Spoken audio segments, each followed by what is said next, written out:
تمام نیئرس اینڈ ڈیئرس، چترال میں آج بھی غیر منصفانہ فیصلے، شدید اور ناقابل برداشت ناانصافی کو مہتری ظلم کہا جاتا ہے، جو کہ مہتران چترال یعنی چترال کے حکمرانوں کے اپنی رعایا کے ساتھ کیے گئے مظالم کی وجہ سے ضرب المثل بن چکا ہے۔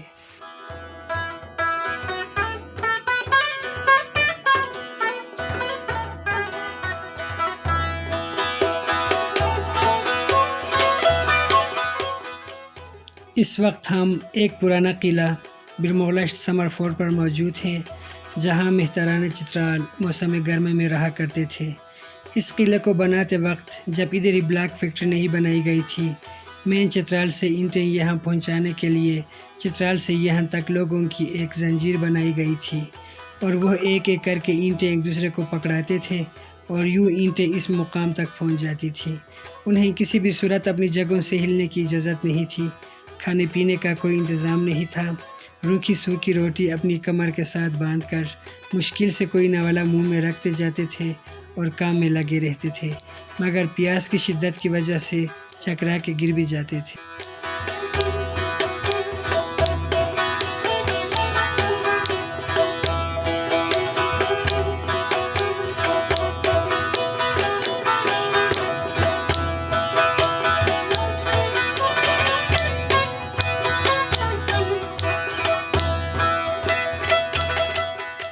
حکمران اپنے لیے اس قسم کے قلعے اور محل بنواتے تھے، مگر عوام کو اپنے لیے ذرا بہتر گھر بنانے کی اجازت نہیں تھی۔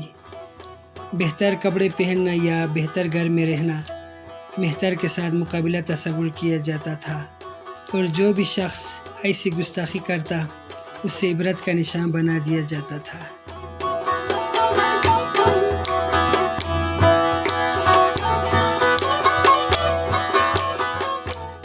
یہی وہ مقامات ہیں جہاں اپنے دور کے حکمران یہ فیصلے کرتے تھے کہ کن کن کو نوازنا ہے، کن کن کے پاؤں کے نیچے سے زمین کھینچنی ہے، وغیرہ وغیرہ۔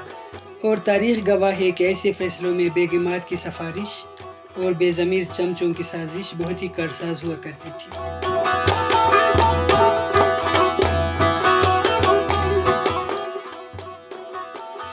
دوستو، دکھ تو اس بات کا ہے کہ اس قسم کے لوگوں سے ہمیں آج تک آزادی نہیں ملی ہے۔